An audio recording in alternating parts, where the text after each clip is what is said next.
Okay, let's go. It's 7:05. I am happy to get started today, and we are going to be talking about video games and psychodynamic psychotherapy.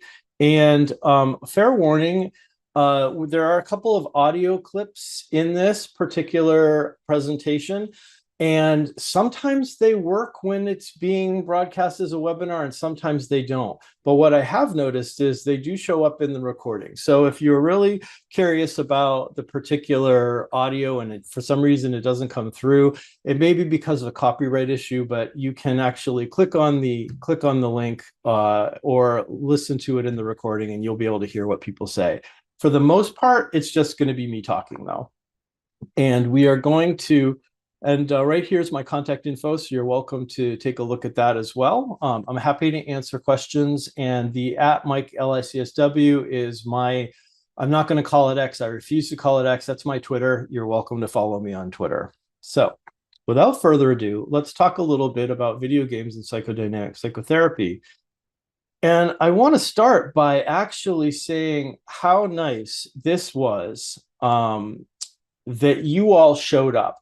I've been working with video games in psychotherapy for approximately 25 years. I started doing this working in special needs, special education classrooms, what we called them then, in the 90s. And back then, we would work in those classrooms with anything that would engage kids and get them to learn.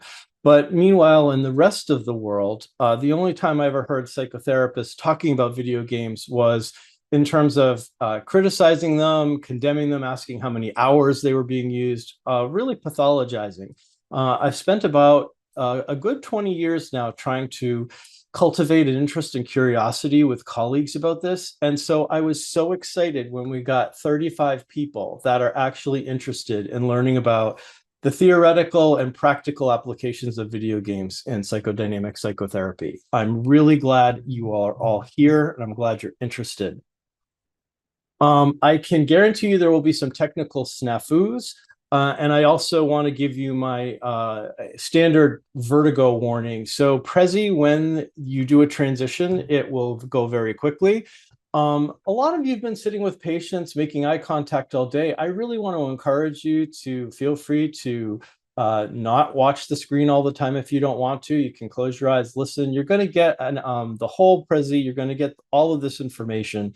So, you've worked hard enough today. Maybe just kick back and just, take a little bit of an ease into this material. Agendas are important for me. They keep me kind of on track. And I want to tell you what we're going to be talking about today. We are going to be discussing the theoretical aspects of play as a phenomenon. And then we're going to discuss theoretical aspects of technology. We're going to talk about countertransference responses to video games and theoretical aspects of the video game play form. And from the theory, we're then going to get to more specific case examples. I will give you a case example of a patient I worked with outside of the video game play form, meaning that we were not engaged in synchronous play. And then I'll give you a case example of working with a patient when we were both in the video game play form. Now, my methodology is designed to be hermeneutic and playful, keeping plates whirling in the air rather than building one argument. So the idea here is for you to just take a listen to some of these ideas and not expect that there is going to be one specific argument that I'm drilling forward, other than perhaps the argument of can we have a little more fun with our patients, and can we be a little less afraid to experience excitement with them? If someone wants to volunteer to, that would be you, Dan. Let me know if when we're at 30 minutes. We should be much closer to having 40 minutes, but I'm going to keep this going with the mind to make sure we have question and answers period, because that is what I find the most invigorating myself. All right, so I wasn't kidding about the vertigo. All right, so first I want to tell you about Elizabeth Rosenberg Zetzel. You may or may not have heard of Elizabeth Zetzel. She was a psychoanalyst in the 1940s, 50s, 60s, and I think early 70s. And she was originally a psychoanalyst practicing when she moved to America in Boston. And Elizabeth Zetzel had a very traditional sort of therapy office in which she would meet with patients for psychoanalytic treatment. And she would smoke during sessions. And occasionally a patient would come in and Elizabeth would be smoking, and the patient would ask if they could smoke, and Elizabeth would say, "No, you may not." Um, and even more occasionally, a patient would be brave enough to say, "Well, Dr. Zetzel, why is it that in here you can smoke cigarettes, but I can't?" To which Dr. Zetzel would reply, "In therapy, anything that makes you a little more anxious and me a little less anxious is a good thing." Now, we may not agree with the first part, but what we do seem to agree on in general in our field is that the more anxious we are about things, the less able we are able to meet the patient where they are at, the less able we are able to see through the static of whatever we're going through. So the fact that you're willing to come in, listen, and talk and experience an experiment with video games and therapy means you've mastered a certain amount of anxiety. The goal of this presentation is largely to help you not be anxious when either talking with patients who play video games or even play video games with them. Now, I'm going to start with Freud because it all starts with Freud. And for Freud, play has these basic purposes in roughly developmental order. First, play is discharging the libido through masturbation. That is the first and most rudimentary meaning of play for Freud. That came from his thinking in 1928. Later, Freud talked about play as sublimating masturbatory desires. So we went from actually masturbating to sublimating it. And that was the other reason we wanted to play as human beings. In 1931, Freud expanded this to look at for play as expressing the wish to be a grown-up. In order to help us master our Oedipal conflicts. What made us excited about being human was being a grown-up. And in order to express this wish in a way that would be safe so that our parents would not kill or castrate us, we learned how to play. That, in a nutshell, with a little tongue-in-cheek, is the piece of play theory Freud arrived at in 1931, expressing the wish to be a grown-up. If you're a child, Freud said, you are mastering conflict through fantasies. So these kids aren't really going to kill each other. They're actually mastering whatever conflict they have through the realm of fantasy. And that is why we have play. If you're an adult who, quote, cannot come to terms with the renunciation of instinctual satisfaction, which adulthood at first demands, and who allows his erotic and ambiguous wishes full play in the life of fantasy, then you play too. So for Freud, adults were people that were not able to get over their wish to have the drives satisfied, and therefore were continuing to play. Unless you were a grown-up sublimating early play impulses into behaviors that were socially acceptable to men in the Victorian era, card games, theater, and dry humor. These were acceptable forms of play in Freud's theory, and this was the limit to what we really kind of talked about in terms of adult playing. You can see that even today, where when we talk about play therapy, almost immediately we're associating it to play with children, latency age, maybe adolescents, but we begin to get very suspicious of people in their 20s, 30s, and 40s who spend a lot of time playing. This is exacerbated in video games where this play is considered a developmental regression in terms of many of our colleagues. Here's a colleague who wouldn't buy that. This is Donald Winnicott. When Winnicott came along, many years after Freud, and basically inverted the idea of play on its head. Winnicott was famous for his studies of attachment. This is his famous spatula that he would use to sort of put between the mother and the infant to see how the infant responded to this interruption in attachment. Winnicott was also famous for studying play and wrote his groundbreaking work, Playing in Reality, in, I believe, the 70s. And in it, he would write things such as, it is good to remember always that playing is itself a therapy. To arrange for children to be able to play is itself a psychotherapy that has immediate and universal application. And it includes, quote, italics mine, the establishment of a positive social attitude towards playing. Okay? So Winnicott wasn't talking about achievement tests as play, as therapy. Winnicott wasn't talking about standardized metrics of functioning as something that was therapeutic. Winnicott was very specific that if all you do when the patient comes into your office or the child comes into the classroom is have them playing, that has been a lot, if not enough. That doing that in and of itself had healing properties, according to Winnicott.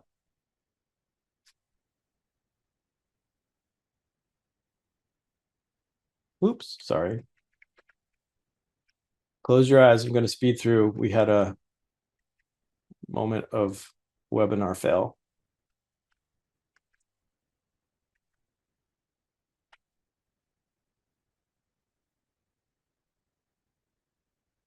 All right.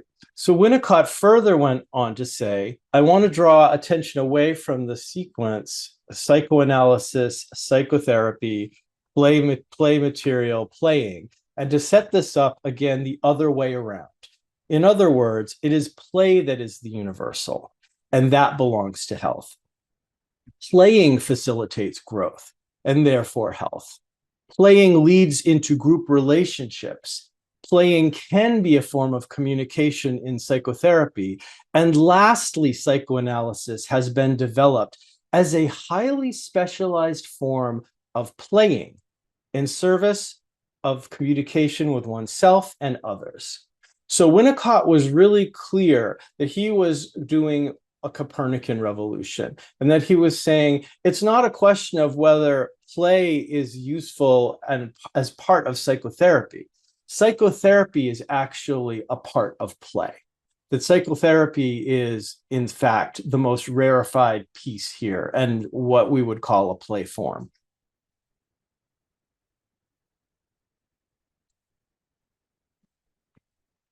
Winnicott also talked about the possibility that in the total theory of the personality, the psychoanalyst has been too busy using play content to look at the playing child and to write about playing as a thing in itself. Here you see a 1928 playroom, one of the first playrooms that psychotherapists would use. And the point Winnicott was trying to make was that play needs to be studied as a subject on its own, supplementary to the concept of a sublimation of an instinct. Winnicott was saying play was an instinct.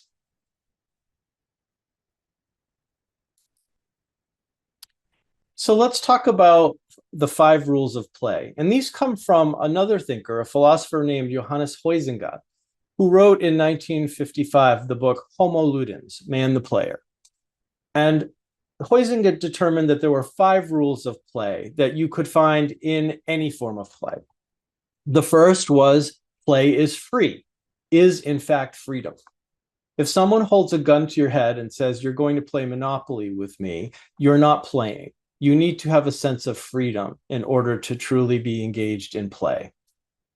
Play is also not ordinary or real life. Play happens in specified times and arenas, in boards or locations that are very much delineated for play. It is also distinct from ordinary life, both in terms of locality and duration. We play part of our lives, not the entirety of our life. We have a beginning, middle, and end to games, or beginning, middle, and end to recess or playtime. And in this way leads us to the 4th point, which was play creates order. It is order. Play demands order absolute and supreme. There need to be rules, even if the rule is you can make up 3 rules during the game. The get out of jail free card is a rule. There are only a certain number of these. We don't have 63 cards in a deck. We have 52. There is an order that is demanded by people when they enter into a play experience. And last but not least, play is connected with no material interest and no profit can be gained from it by the player. So this is to say that when you are playing scratch tickets, you're really not playing. That is what delineates gambling from play. Play is its own reward. It is not tied to token economies. It is not tied to any particular material interest. And important for us psychotherapists, and if that is true, we really need to reconsider the idea of using play in therapy as a reward, as in, okay, if you talk 20 minutes with me about your week, we can play Call of Duty. That actually has removed the play element from both the therapeutic play form and playing Call of Duty. Therapy, as I've mentioned before, and I'm going to drill a little more specifically here, is a play form. It is a form of play. Freedom also means being free to quit. And one of the most important questions you can ask a patient is not, do you want to quit? Whether it be, do you want to quit alcohol? Do you want to quit having affairs? Do you want to quit hurting yourself? More, what we need to ask is, do you feel free to quit? Therapy and healing require that element of freedom. And they require what we call in ludology, or the study of play, the illusory attitude. So the illusory attitude is best exemplified by the golf ball here and the hole. And the illusory attitude was a term that was coined by Bernard Suits in 1978, when he said that play is the voluntary attempt to overcome an unnecessary obstacle. So to return to the example of the golf ball, if what we really wanted to do was make golf easy and easy to win, you wouldn't need to use a stick. You could pick up the ball with your hand. You could have a much bigger hole. You could walk over and drop the ball in, and it would be much simpler, wouldn't it? But that's not what makes golf a game. That's not what makes it play. So instead, we can't use our hands. We have to hit it with a stick or a club. We don't have a large hole. We've got sand traps and small holes. Those obstacles are not necessary, but they are an unnecessary obstacle that is required to have a play or illusory state. By the same token, you can't hold a gun to somebody's head and say, okay, you're going to play a game of golf. That is not a voluntary attempt to overcome an unnecessary obstacle. So the illusory attitude is the voluntary attempt to overcome an unnecessary obstacle. Now, why I'm saying this over and over again is because we could consider psychodynamic psychotherapy as the voluntary attempt to overcome the unnecessary obstacle. In this case, the unnecessary obstacle is the neurosis. It is the conflict and the defense strategies that are now maladaptive, that we don't need anymore, that don't serve us very well, and that are no longer necessary in terms of our growth and have become this obstacle. And in order to overcome it, we need to volunteer with the partnership of a therapist to enter into the game of trying to overcome it. This, when back to Winnicott for a second, Winnicott talked about play being immensely exciting.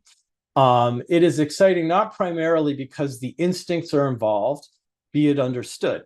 The thing about playing is always the precariousness of the interplay of personal psychic reality and the experience of control of actual objects. So what, you're going to see me fidget a little here, but what, and it's interesting because I often fidget right around the time we start talking about this, but the precariousness of the interplay, that sort of transitional space of whether it's real or not real, that's what makes things exciting. And I'm going to try to give you an example. If you're a Harry Potter fan, this may be familiar to you. This is when the students are learning how to summon their Patronus.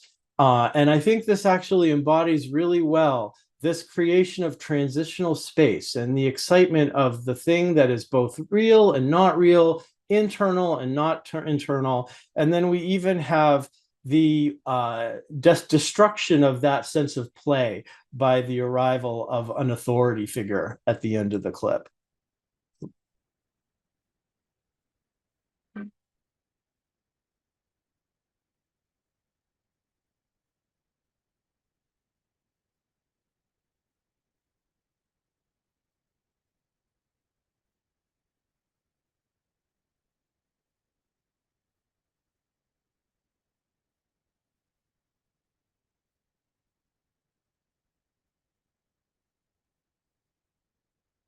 I hope my point is made through that image without having to further articulate it.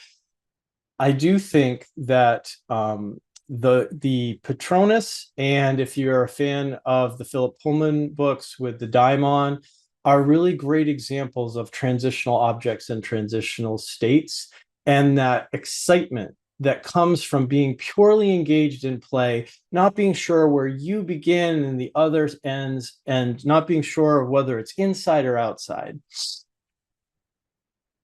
Playing has a place and a time. It is not inside nor outside. It is not a part of the repudiated world, the not me, that which the individual has decided to recognize with whatever difficulty and even pain as truly external, which is outside magical control.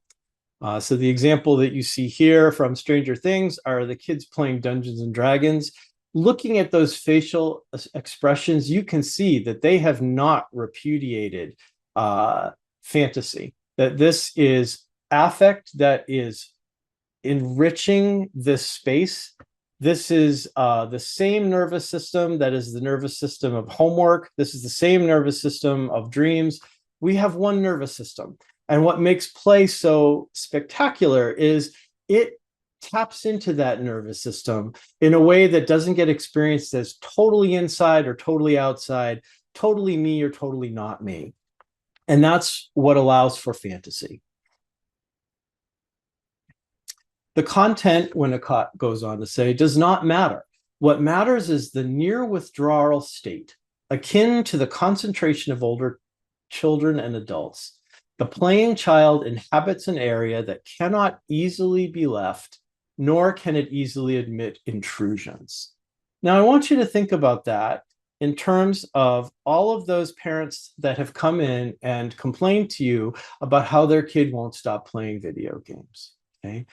What matters is the near withdrawal state akin to the concentration of older children and adults. The playing child inhabits an area that cannot be easily left, nor can it easily admit intrusions. Notice how that does not sound pathological. And yet somehow when it's mediated by a screen and it's something that involves video games, we forget that that's actually what makes play so powerful, that it's not easy to put down and it's not easy to break through. That's actually why it is such a powerful neurological function. Recent neuroscience research has shown that playing video games actually improves components of concentration, such as, but not limited to, impulse control, focus, visual selective attention, significantly increased global efficiency involving white matter networks.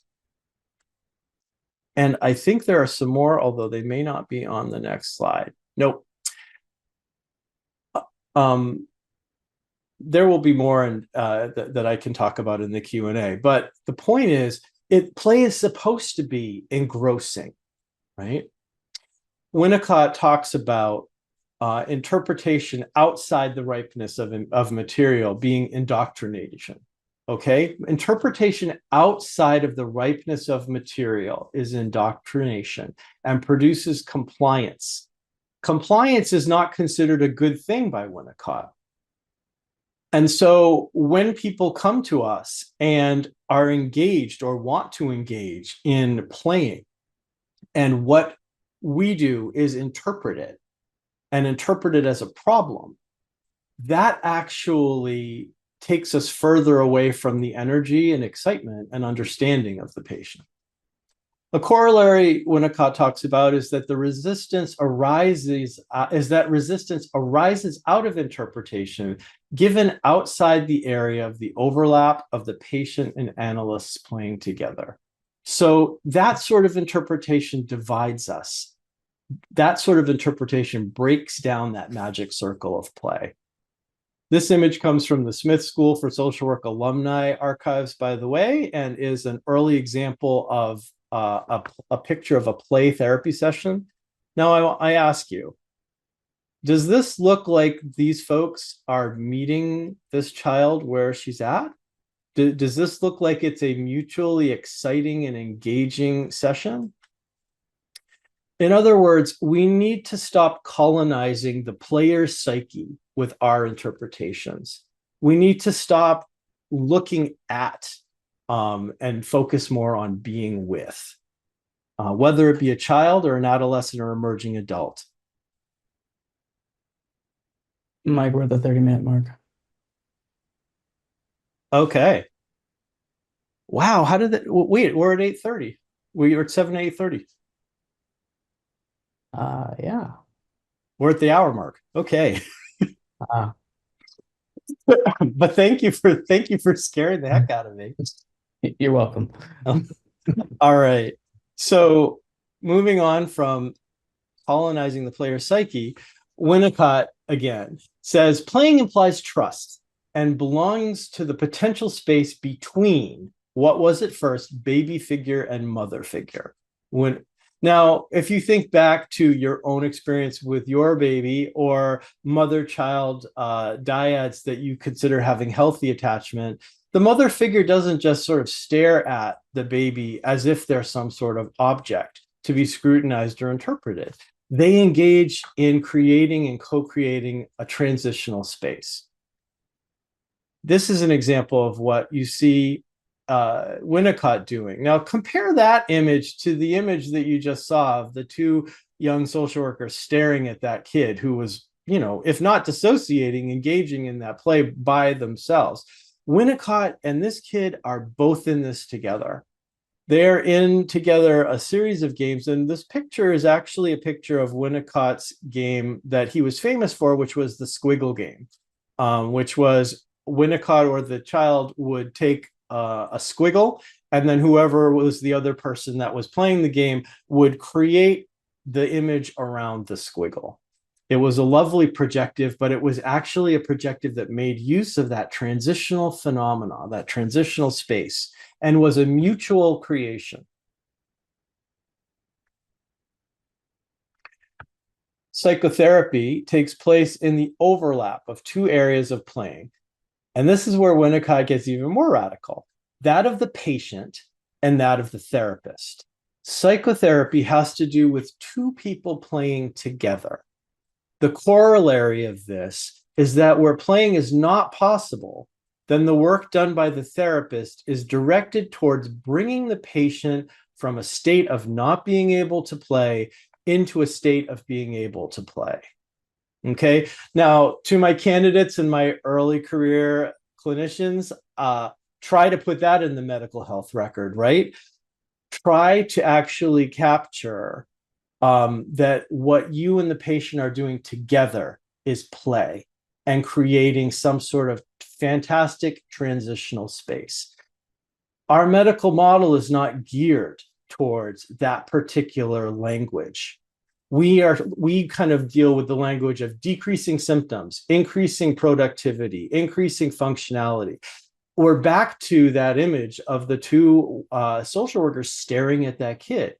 The patient becomes this dehumanized object or constellation of problems rather than the container of a multiverse of fantasy and transitional space.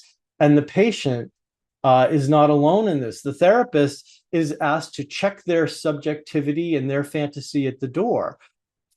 So many of my trainees are trained to consider themselves glorified tape recorders, that they're not supposed to throw out hunches or free associate with patients. Heaven forbid we actually play a game with them. So Winnicott has kind of fallen out of favor with our current model. It's kind of breathtaking when you imagine that he was a pediatrician, and would talk about very specifically that two areas of playing are happening in any therapy session: the therapists and the patients. So that's play in a nutshell. Let's talk about technology. And I want you to think very basically in terms of technology doing three things. The first thing is technology collapses time and space. This picture is a picture from the Hubble Satellite Telescope of the known universe. This is one of the most graphic examples of how technology can collapse time and space in a way that can make it more available to human understanding. This is one of the more glamorous models of technology collapsing time and space. Writing letters collapsed time and space by allowing one mind to communicate with another mind across distance and across history. And yes, even the electronic health record collapses time and space so that multiple people have access to the information, both in terms of a short amount of time and a short distance. The other thing technology does, for better or for worse, is amplifies ideas, such as this idea that you may remember from one of the earlier elections for our presidential candidates.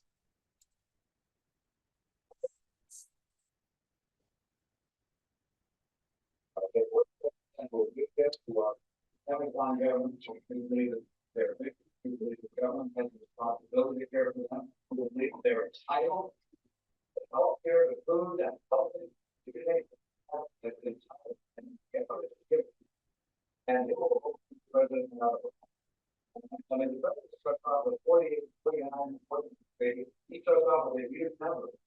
People pay no income. 47% of Americans pay no income. To our message of low taxes doesn't connect. And you'll be out there fighting about tax cuts for the rich. Salary, very poor years. And so much. You're not too worried about those people. Everything is they take personal responsibility and care for the lives. What I can do is convince maybe 5 to 10% in the Senate that are independent, that are thoughtful, that look at voting one way or the other, depending on some cases voting whether they allow it. That was not the first politician. You may remember this guy. He's still around, Mitt Romney. That was not the first politician that spoke with such derision about a whole percentage of the United States government. However, technology in the form of a smartphone, strategically placed with a camera and a microphone, amplified his idea. Much to his detriment, it may have been one of the main reasons that he lost the election. Technology does this for good or for bad. It amplifies ideas that are brilliant. It amplifies misinformation. Technology amplifies affect in the same way it amplifies ideas. And so one of the things we want to keep in mind when we are talking about technology is that it is in its nature to amplify. It's not a good thing or a bad thing. It's a thing. Technology amplifies. The third thing technology does is it provides access. And this is probably one of the most graphic examples of how it can provide access. Today I accomplished the goal that I set before surgery. They were asking for something special I wanted to do, like touch my children's cheek or hold my husband's hand, and I said, my goal is to take myself off. And I did that today.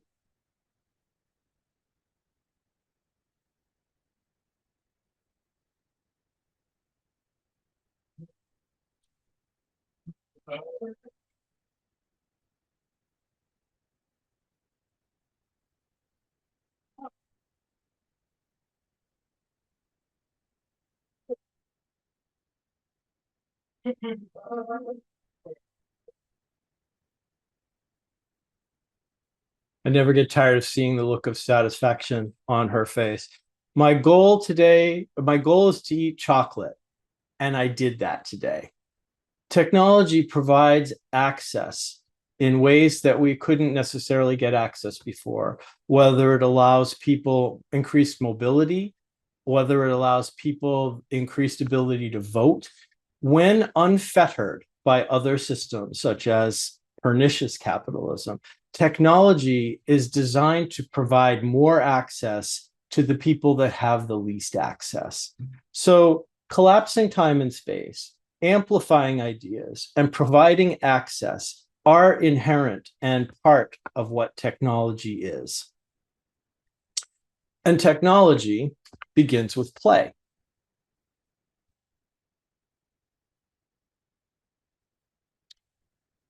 A stick is not just a stick. A stick can be something else. It can be a game, it can be a contest, it can be a spear, it can be a gun, it can be a magic wand. The whole point of play goes hand in hand with technology and allowing us to play with ideas and widen the space of possibility. So remember those therapists that were staring at that little kid? Well, they're at it again. This is what I call the over-the-shoulder perspective on video games and gamers. That when we often encounter a child, a youth, or an emerging adult that is gaming, if in fact we even see the gaming, what we see is the back of a head or someone in front of a screen. And what we see is very different than what they are experiencing. This is what the alternative to the over-the-shoulder perspective is. This is the immersion in the transitional space of play. Now, remember, we have one central nervous system. Whether you are playing a game of soccer or whether you are engaged in solving a puzzle in a labyrinth that is mediated by a television set, you are experiencing the same neurological aspects of play, the same amount of fantasy and interplay. And I want to ask you to think about the possibility that playing video games is not just escapism. Because when we talk about escapism, even if we're using it in terms of a defense, escaping has the moral overtone of cowardice and avoidance, that we're escaping from something. But what if we took a more neutral or even affirming stance about escapism? What if we didn't assume it was a defense? What if we took a look at video games as if they were a hypnagogic or dream state in treatment when a patient comes in? Tell us about your game. What are you doing in it? And what if gaming is actually focusing on something rather than escaping? We're all good with concentration meditation when it is an appropriated Buddhist statue from another culture, or a candle, or a waterfall, things that we've kind of been socialized to say, oh, those are legitimate forms of focus objects for us to do focus and concentration meditation. But what if gaming is focusing on something and it's a choice to evoke a concentration meditative state? Suddenly it doesn't look quite as much as if it was escapism. And what if you approached your patients from that vantage point?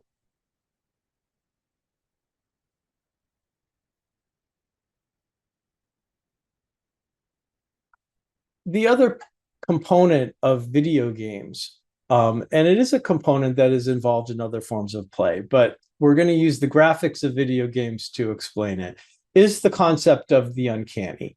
And we are going to go back to Freud again with the uncanny. If we take the idea that the video game is an art form, such as Donkey Kong, and if we talk about the idea that art reveals something about what it means to be human, then we have certain principles that are implicit when we talk about video games and art. For example, games are based on models of the real world.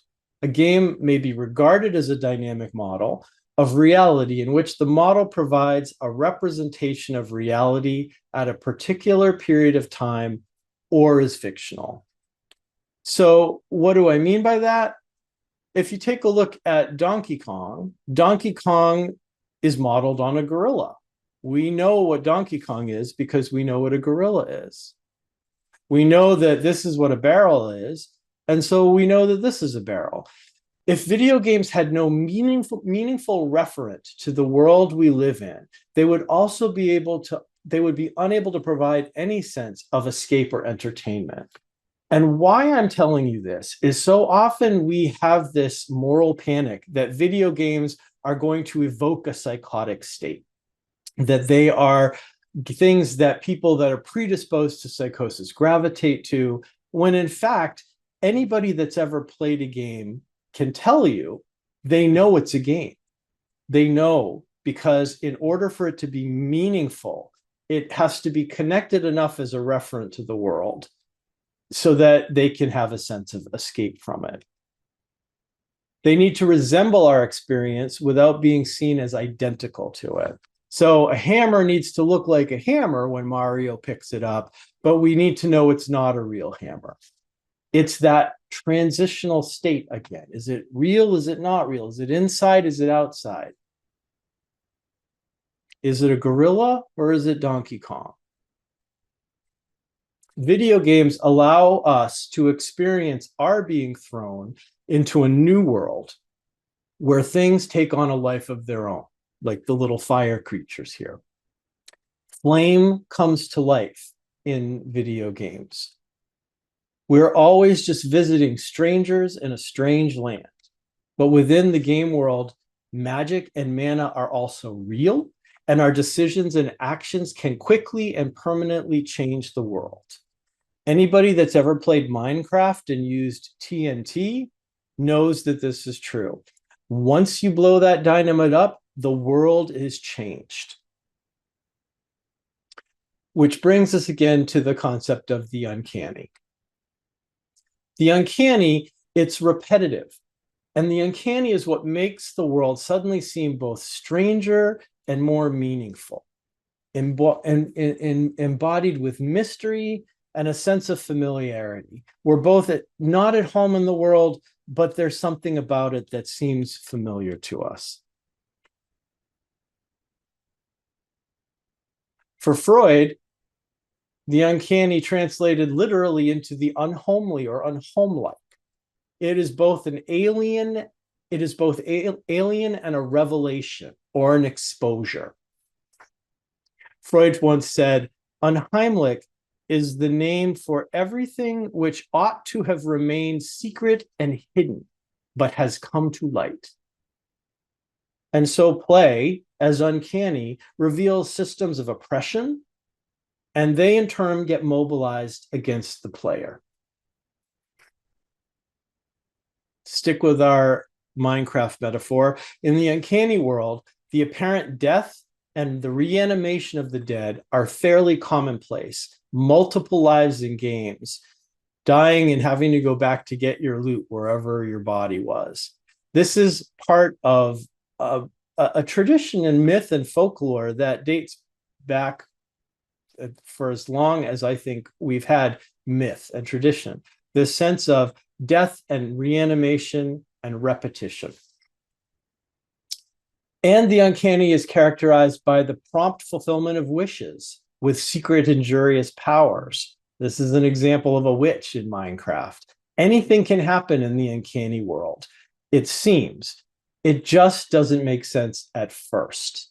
But once you play the game enough, you begin to understand the structures and things begin to make sense. And if you've ever had the experience, whether it's a video game that you've started from scratch or learning how to play a new game, there is that moment when you're starting to learn things and you don't know the rules yet, but you know there are rules. And you know that if you stick with it, you'll learn. That whole confusion, reward, gratification sort of cycle is what makes us able and interested in learning at all. So there are other reasons that video games can be useful, even if you don't want to play them. Although by the end of tonight's webinar, I hope I'll get you to. Video games can provide ways to explain to patients psychodynamic concepts, developmental tasks at hand, and family conflicts. I'm going to give you just one before I get to the case studies. The one that I think is the best is how video games can help you explain the unconscious to a patient. So Myers in 2004 once said, our brains are processing about 11 million bits of information per second, yet we're conscious of only 40 bits. So out of 11 million bits of information, 40 of them are conscious. The rest is the unconscious. So in this case, I want you to take a second and take a look for the little red dot somewhere in the picture, because the little red dot occupies 40 pixels. See if you can find it. 40 pixels out of 11 million. Did you find it? Well, wait. This is actually not 11 million pixels. This is actually only about 2 million pixels. So 40 out of 11 million pixels would actually be this. Okay. So look at that model of the unconscious and the conscious. It seems like it's a little more compelling in some ways than Freud's classical model. And I think it's a little bit easier for our patients to understand. I am going to go on to case presentations. The first one is a case where I worked with a patient and we didn't play the game together. We talked about the game in our sessions. And that was the case of Jerome. Jerome was a 22-year-old cis male, self-referred with the help of his parents after he disappeared from college and life for 2 weeks. He just went off the grid, lived in his car for 2 weeks. When I met with Jerome, he'd already been diagnosed with Crohn's and depression. He left the last treatment of psychotherapy after no-shows and cancels. His parents were very frustrated. He had one unsuccessful attempt to return to school. He had sleep dysregulation and anhedonia and played lots of Path of Exile, which is the game we'll talk about in a sec. He had very decreased exercise and motivation, and he was passively resistant, yet very insightful to the sense that he was sort of stuck. And he started our sessions anticipating that I would be disinterested in video games. I was not. He actually was very interested in this particular game called Path of Exile.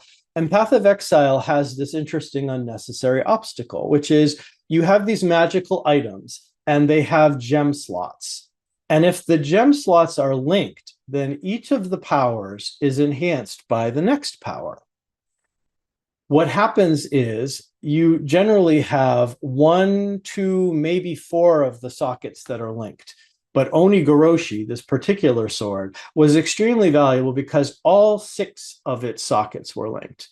And that's an example of an unnecessary obstacle. The only place you could get Onigoroshi was the first level of this game, which meant that you had to take a chance the first time. And if you actually didn't get it from the boss, you had to stop and go back into that first level again. And you had to play it for an average of 5 to 10 hours before randomly the sword would drop. And one day, Jerome was sort of talking with me about this and the importance of the sockets. And he brought up being annoyed with one of his gaming buddies. Now, anytime, I don't know about you, but anytime a patient comes in saying they're annoyed about somebody, my ears perk up because I want to know what they're annoyed about. He was annoyed that his friend had spent 8 hours of repetitive gameplay to get Onigoroshi. And Jerome was talking about how he was both admiring this friend, but annoyed and confused. He couldn't understand how you could stick at something for 8 hours without positive feedback and continue to persist. We discussed this in terms of his own low object cathexis, how he just didn't tend to invest that much in anything. And I saw this as an opportunity for modeling. So you can guess what happened over the next 3 weeks. I decided to play that game and farm onigoroshi. That in between patients, when I had an hour here and there, I would just do that level over and over and over again. And over the next 3 weeks of appointments, so this took almost a month, he would check in about my progress. He became interested in watching me deal with frustration, watching me persist at something. And it became an entree into psychoeducation about how depression affects our object cathexis. I'll talk about how anhedonia can decrease our motivation. And it actually made a huge difference. I did get the sword, by the way. This is a screenshot of me getting the sword. You can tell I'm proud. And I'm going to skip to the other one because I want to leave a good half hour for time. But that was an example of someone that I didn't play the game with them, but it became a shared topic, a transitional space, a dream state that we both could talk about in the therapy. And it was able to move him forward to the point where he moved back to France, where he now lives. He's now living independently from his parents, at least in terms of housing. He's working on going back to school, and he's getting better at being able to invest in persistent things. This next case, Alan, who I met at 12 years old, I met and actually engaged with him in the therapy doing play. Alan was referred to me at 12 years old for low grades, family conflict. Dad would be away on business for many weeks, and there would be an increase of verbal abuse to his mom. He had begun physically being aggressive to mom and posturing. There were arguments when dad came home, and there was sibling verbal abuse and occasionally physical abuse. His relationship with his brothers was in the pits. He had sleep dysregulation, irritability, and his mom raised the question that perhaps this was because he was playing too many video games. My immediate interventions after listening to the family and meeting with Alan was to focus on destigmatizing technology use. I met with parents for parent guidance regularly, once a month. We talked about increasing bandwidth in home as developmentally appropriate. Some of the conflicts turned out were not just because Alan was playing video games, but because everyone else was having slower internet speeds. And it was a good opportunity to sort of frame developmental milestones in terms of adolescence and young adulthood as increasingly needing more bandwidth. So one of my first interventions with them was to have them get a better internet plan. I also normalized digital literacies and needs, explaining that Alan was actually going to be part of a increasingly globalized and digitalized world, and that in fact, computer use was really an important part of it. Technology over the course of treatment, his parents would read my blog and watch videos for psychoeducation. I started off by playing Minecraft with him for Therapeutic Alliance. We used a couple of things like Chore Wars to help with chores. But really what got the treatment going was when we started playing Call of Duty. This is a screenshot from Call of Duty, specifically Call of Duty, one of the zombie ones. And I sucked at it. I sucked at this game so bad, you have no idea. And we would play it in session. And Alan had no problem telling me how bad I was at this game. He would verbally berate me over and over again. We would play this game together and he would kill me over and over and over. And it was just brutal. But I kept going. And at one point, around the time we were talking about him not doing homework, I had an idea and I said, okay, I will make a deal with you. I will commit to practicing for 30 minutes to an hour each week between sessions of playing Call of Duty. And I stuck with it. I actually would play Call of Duty, much as I hated it, between our appointments. And you know what happened? I started getting good. I got a little better. It was harder to kill me. Alan actually started to decrease the amount of berating me in games and actually offering me tips. he actually started doing co-op play with me sometimes, as opposed to constantly competitive play. It was something that was esteem building. It was something that was a way of him sublimating his aggressive drives. And I had this really interesting revelation when he showed me how to do sniper rifles in the game. And the revelation is that in order to do a good sniper rifle, you have to have impulse control. You don't shoot right away. You have to line up the shot, and you have to increase your ability to not do the thing. As we began to engage more in the play space, and he began to modulate his verbal aggression with playfulness, I gave him a couple of interpretations. At one point, when he said to me that I had improved because of my practice, I lowered the boom and said, exactly, that's what homework is for. That's why it would be useful for you to consider doing it. And he actually did start doing some homework. He began to enjoy the experience of nurturing me when I did better in the game. He took more options to collaborate and compete. And gradually, the aggression became the unnecessary obstacle to competency, and he relinquished the aggression with me. He was excited to start high school. His sleep improved. He decreased the verbal abuse towards his mom and increased complaining about her to me, which is a proximal goal. His sibling fights decreased markedly. His mood got better. And that he told me at one point that he thought his brother needed a mic to talk to, which you could have fooled me. I didn't know we were doing that much talking. It seemed like we were just playing Call of Duty. More recently in the treatment, Alan asked me if I could bring my laptop in so we could play Civilization 5. I'm aware of the time, by the way, Dan. And his play then shifted to something more turn-based and strategic. And it was easier for us to talk and play. And that was probably midway through the treatment, 2/3 of the way through. By the time he was 18, Alan had spent a semester in Central America, hiking on his own with a small group. He had completed high school. He had a successful gap year interning at a firm doing graphic art and also running his own web design business. He started the college that he wanted to go to. He was dating and had multiple friendships. But the best part was he formed a business that is still running today that he co-owns with his brother, the same sibling that he had been so aggressive and abusive to. They actually have a mutual peer relationship. He continues online treatment as needed. And I'm sorry to say I haven't seen him for a while because he's actually been doing really well. I wanted to give you those two examples, the example of talking about play as an object in therapy, but also the example of the interactive space. And now I'm going to open it up to Q&As.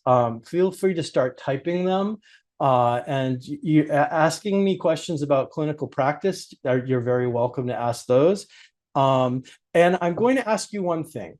If you cannot phrase your question without using these words, addiction, violence, problem, please hold them, because there are so many other places where you can talk to a therapist that'll talk about gaming addiction, gaming violence, and problematic usage.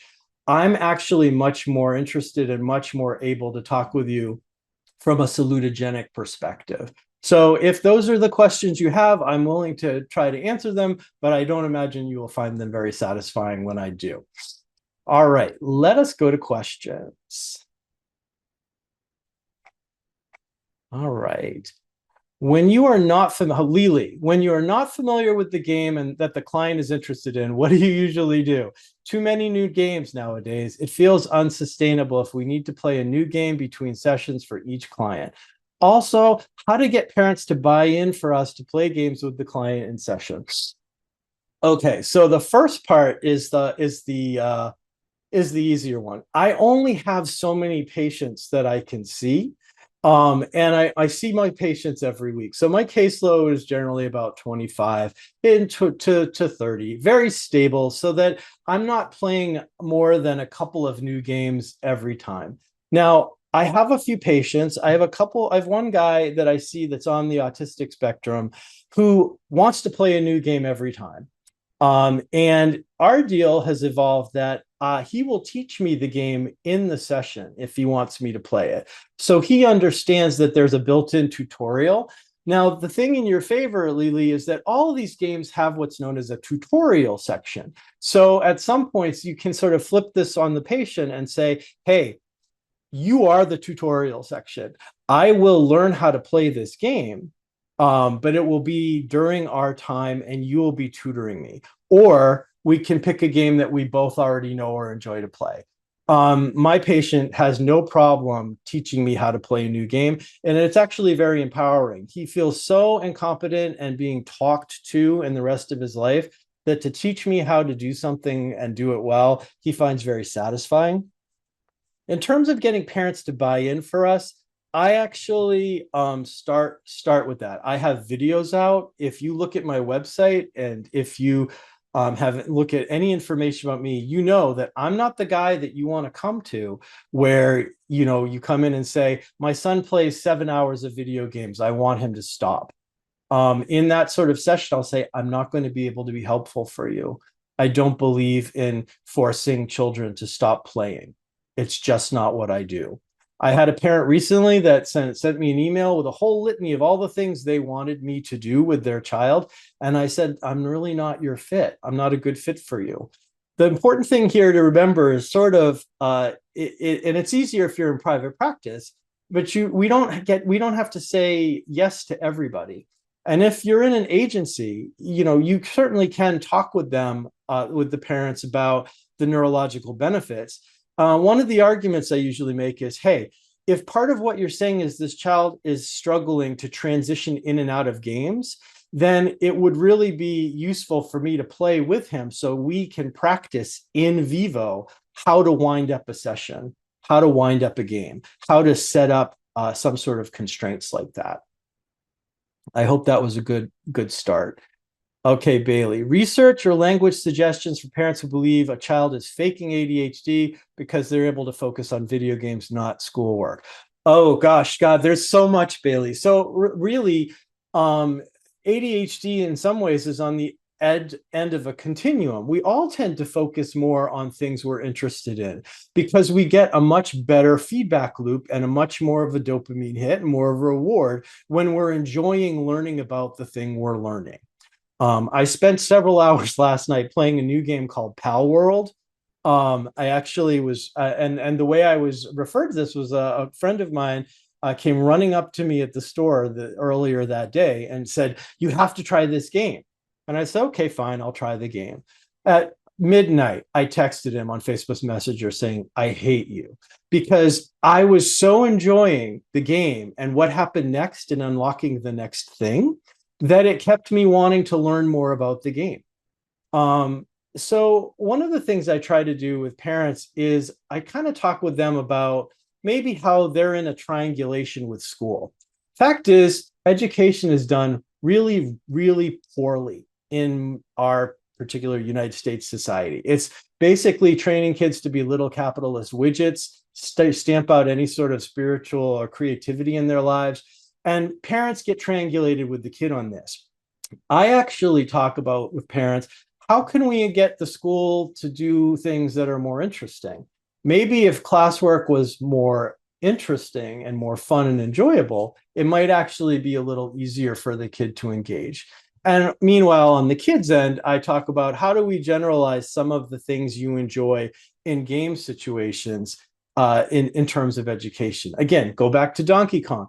If education and play are not at all connected, then it's going to be really hard for us to refer from one to the other. So we really need to try on a systemic level to make sure that they are.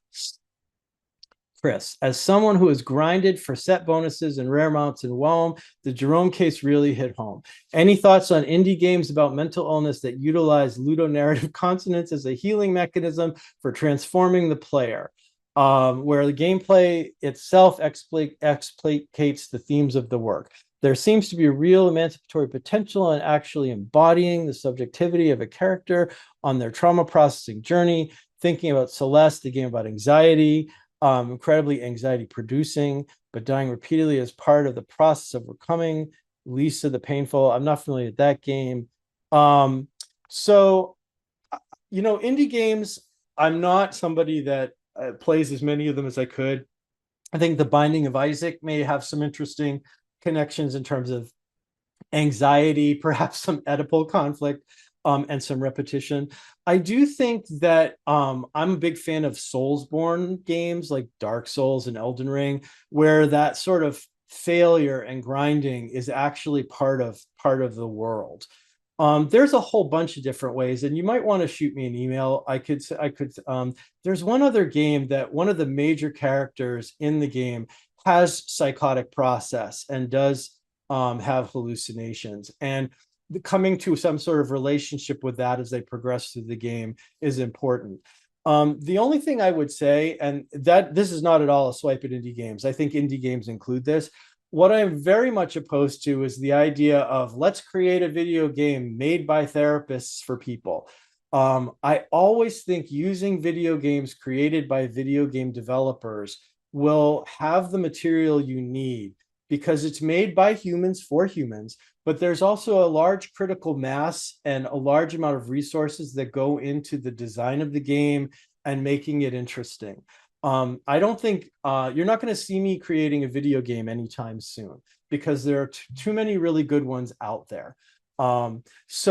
That is my first stab at that question. It's a really a good question and a very elaborate one.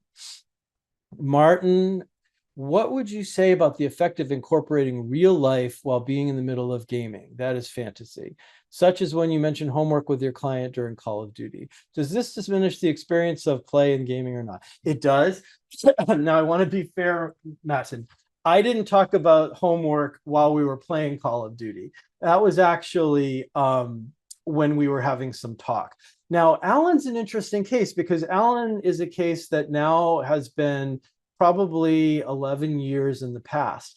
And I used to do this really kind of old fashioned, if we talk for half the time, we'll play games for half the time. And so I would use it as a reward, and it did diminish the experience of play. I'm reformed. One of the reasons that was why I did it, and that's why I'm glad you bring this up, was not because of the patient, but because of my own internal countertransference to feeling excited or enjoying my work. I was trained in social work school that we were supposed to be kind of miserable, that people came to us, it was serious business. We weren't supposed to be having fun. And heaven forbid you feel any sense of excitement with a patient because then you'd end up sleeping with them. There was this unhealthy fear of getting excited and letting your boundaries have some interplay and flexibility. And so how that came out for me was I would be afraid of letting go too much and enjoying too much the competitiveness, the cooperativeness of play, the engaging in that fantasy, that kind of loose interplay between self and other. And so I would want to kind of put the brakes on it. And I would want to say, oh, well, we're going to do our work first and then we'll do our reward. I've gotten over that. We just play now. And the nice thing about having had those sort of unadulterated play experiences is my own countertransference has subsided largely, but also I've had the opportunity to have that process unfold where I actually see the patient and the patient sees some reward and transferability after the game. So it's a really good question. I would say try not to interrupt the gameplay with talking, and in fact pay really good attention. Like when you start to ask the question, so tell me something about your week. Are you losing in the game? Are you feeling bored? What's going on internally before that to take you out of that play space? Very good. Anonymous attendee says, this was amazing. Thank you, anonymous attendee. I'm a PsyD student who has avoided child therapy for the reasons of it not feeling meaningful. Funny enough, in my own life, I am a gamer. This really did spark a curiosity in me about the usefulness of gaming with children and adolescents. On to the question, how might you engage an adolescent who chooses the same repetitive game every week, which doesn't involve much interaction between us or our characters? Okay, so if my rule of thumb is if someone's doing something over and over again, it must be really important or meaningful to them. And I have had patients like with that, especially folks that are on the autism spectrum, where they're more comfortable or more familiar or more likely to do parallel play. And sometimes I do parallel play for sessions and sessions and sessions. And the guy I was telling you about, who now gives me instructions on how to play video games, there were times when the two of us were playing the same game in the same world and basically just doing our own thing. And having, and again, this goes back to Winnicott's quote about, it's the job of the therapist to bring the patient to a place where they can play. And so if that means parallel play for a while, and what we would do is we'd play in an open world. We were playing Valheim, which is sort of this crafty survival game. He'd be off in one part of the world doing something, building something. I'd be off in another. And occasionally he'd teleport over to see what I was doing. And I'd teleport over to see what he was doing. And we were having a little rapprochement, right? Like back, we didn't have to constantly be like intensity junkies. Like sometimes our colleagues and sometimes ourselves, we have to process everything. Everything needs to be, dyadic and interactive and intersubjective. And sometimes people aren't ready for that. Our schizoid folks are overwhelmed by that. So what we need to do in those cases is kind of keep the faith, play parallel, check in or let them check in. And if you start to feel impatient or something, kind of check in with, why is this bothering me? Am I feeling like I'm wasting the parents' money? Am I feeling like I'm doing something wrong because I'm having fun? Do I not know what to write in the medical note? If those are the things that are coming up in your head, those are more likely your issue rather than the patient's issue. And occasionally I've talked with the parents about it and said, hey, we're doing a lot of play. We're not doing a lot of talking. And some of my parents want to understand what the value of that is, and I can explain it. Other parents are like, you know what? Things are better around the house. Keep doing what you're doing. Sam Robson, can you please talk about the format of your slides, which are placed within one another and sometimes sit side by side and slide?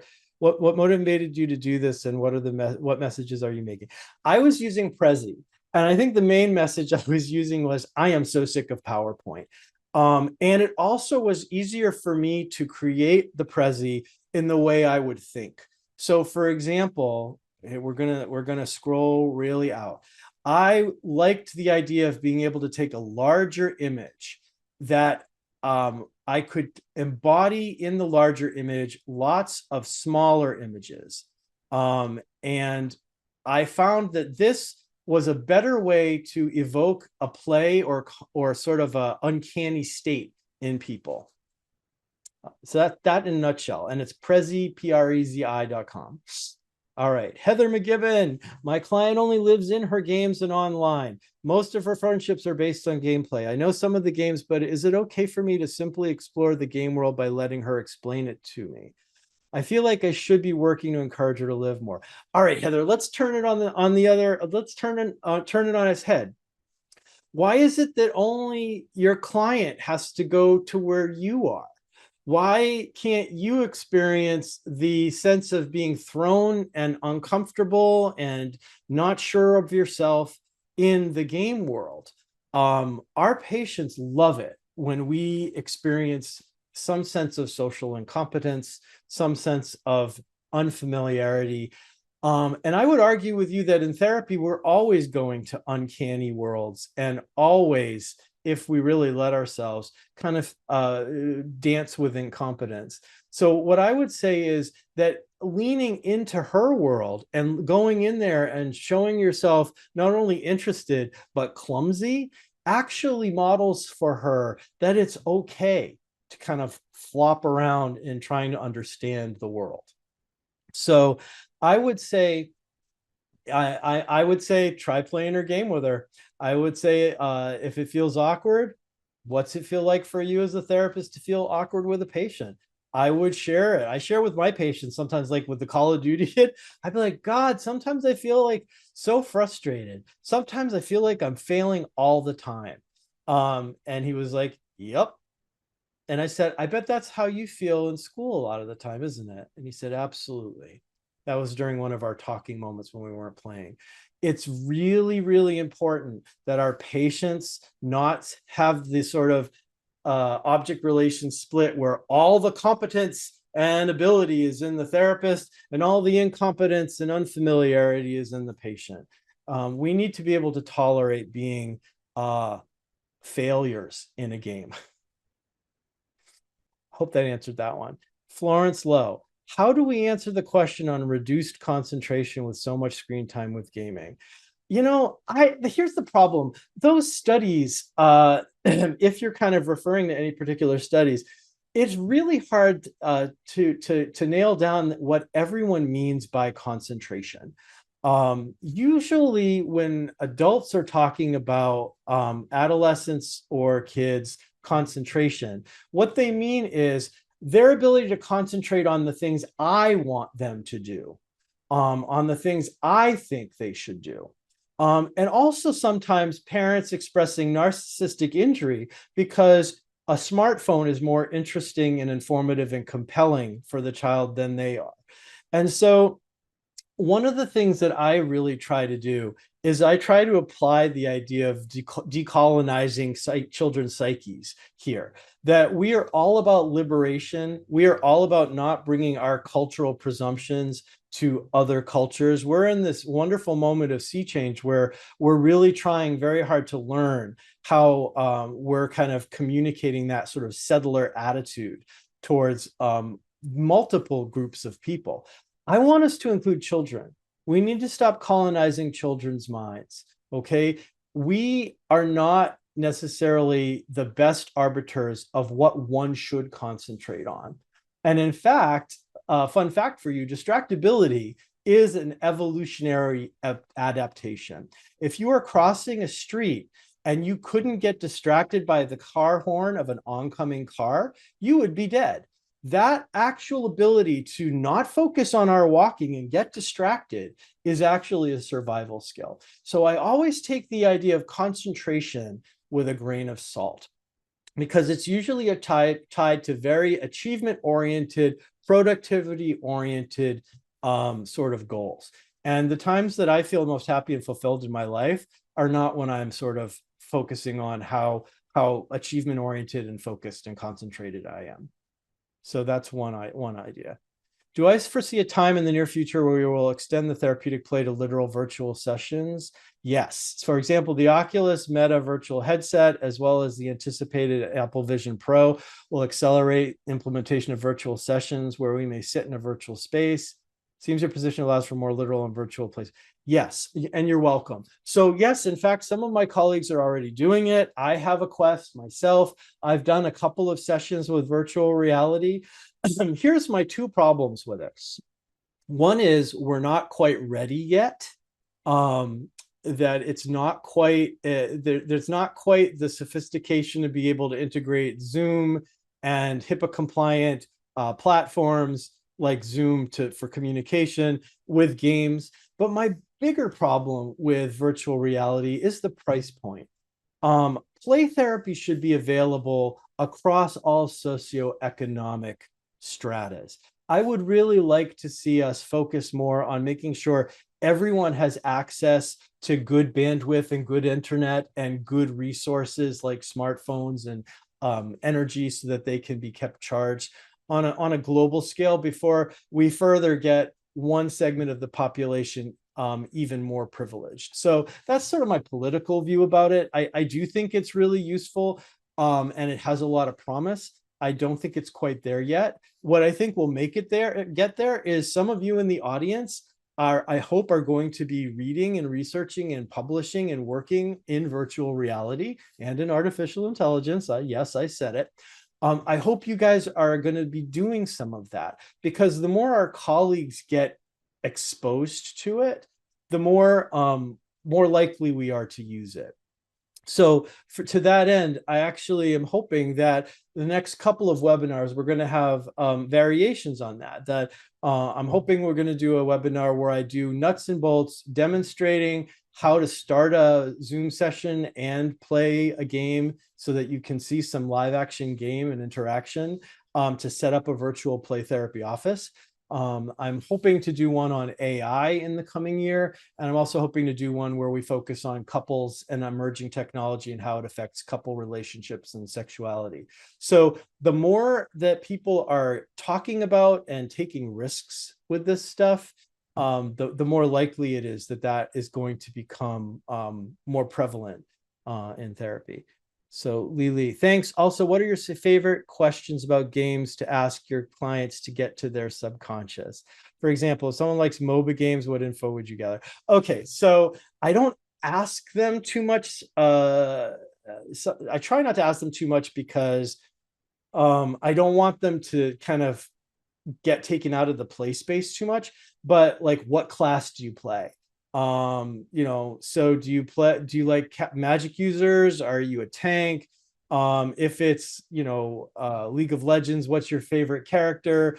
Where do you tend to go? I had one couple I saw once where the woman, it was a cis hetero couple, and the woman it was a magic user. She always played a magic user. And she always ended up pulling aggro because she would be overpowered. And one time we were talking about her family of origin, and she talked about how she always could tell when her father was getting ready to be violent. And so she would say something to him to get him to aggress to her so that her sister would be safe. And because we both play WoW, I said, "Oh, you tanked the boss. You aggroed and you got the boss to beat on you." And she said, "Yeah, but I was undergeared," which was probably one of the more poignant ways I've ever heard a gamer talk about child abuse, where she was trying to protect her sibling, but she was undergeared. She couldn't actually pull it off in a way that didn't damage or hurt her. So those questions about class or choice or spell choice or rotation, those are the things that I sometimes ask. Or I just notice if a patient is playing with me a lot. Fun fact for you, every time I go on a vacation or a leave and I come back, my patients that play first person shooter, there is no co-op. It's PvP. They're shooting at me and I'm shooting at them.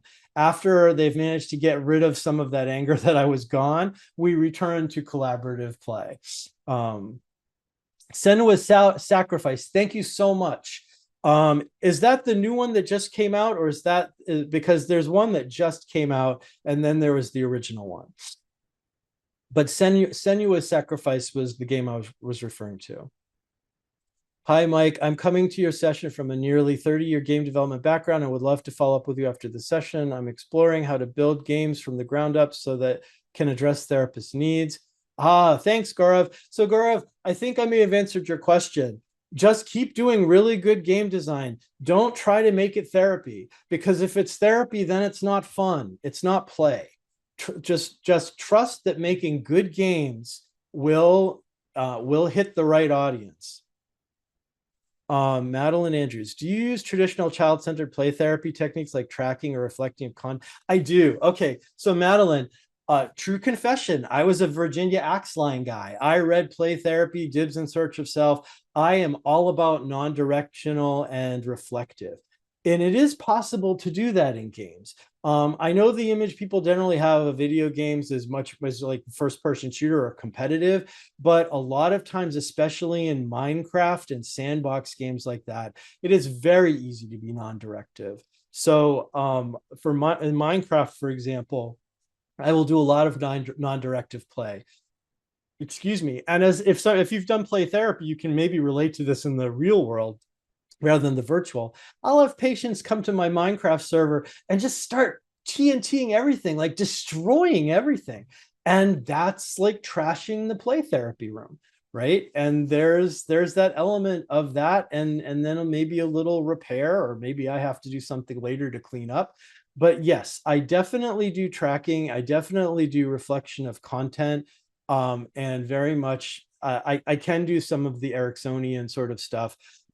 Not too much, or I start to feel like I'm a crazy person. But I do think it's very possible. If you tend to be that sort of therapist, then you want to talk to me or email me about open world games, games that are very sandboxy, that you can do a lot of that with, because some games are much more lending to that sort of therapeutic stance.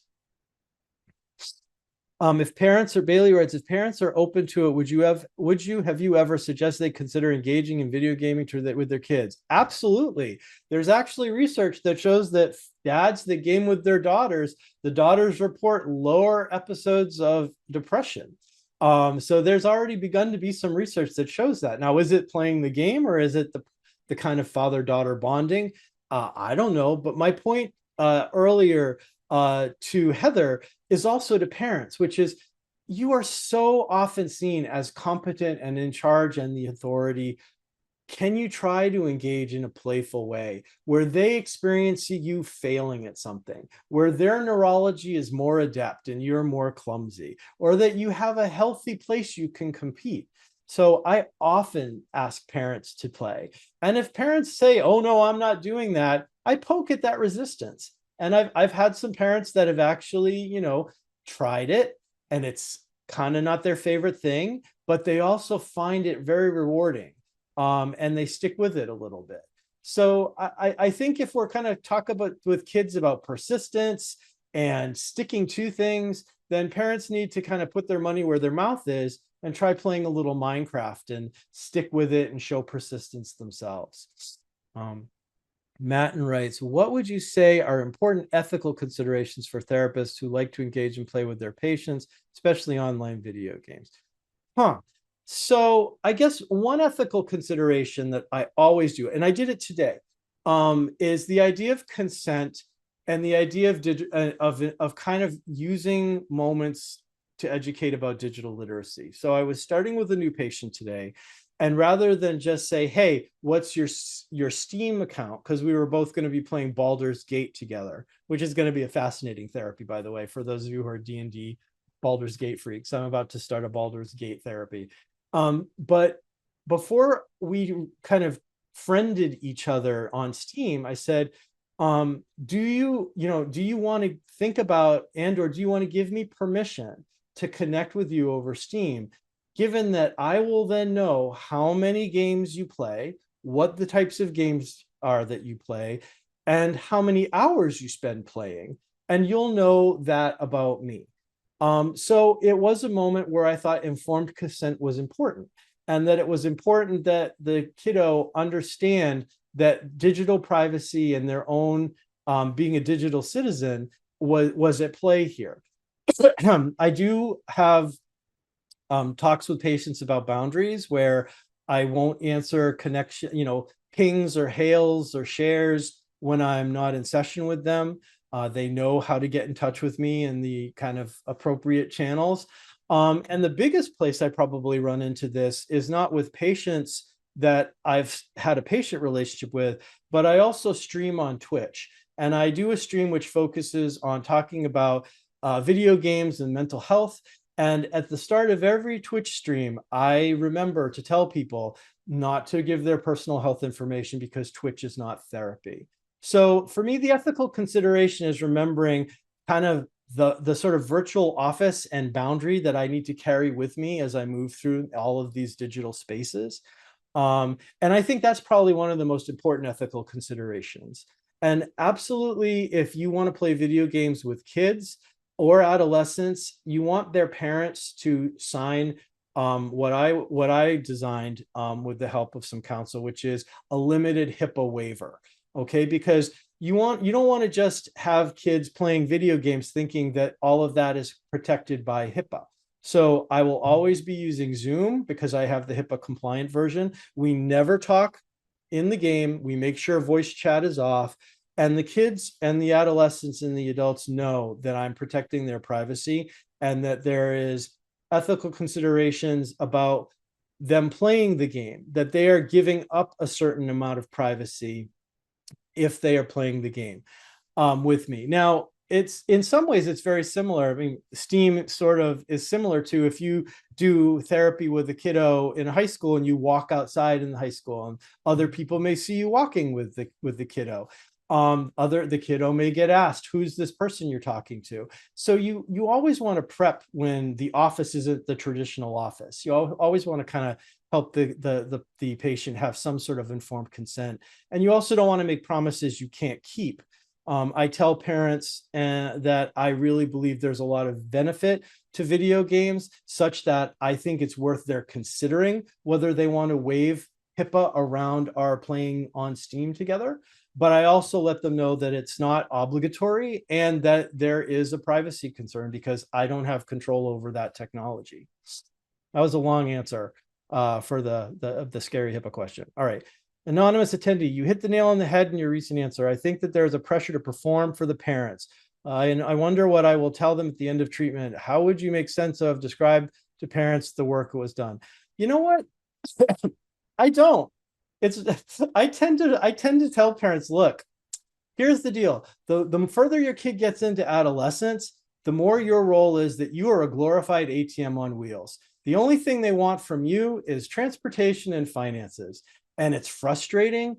I will listen to you talk about the frustration, but yes, you are paying for an expensive therapy. And no, I will not tell you anything about it unless it's a safety concern. And you get to decide whether or not you're going to pay for the patient to come to see me. And that's it. I'm really very, very blunt about that sort of stuff. I really, and to be fair, I do with kids that are under 16, definitely. I require parents to be part of a parent guidance session once a month with me so that I will, and at the beginning of this, I start with them and say, hey, look, you are going to be paying for 5 sessions at least a month.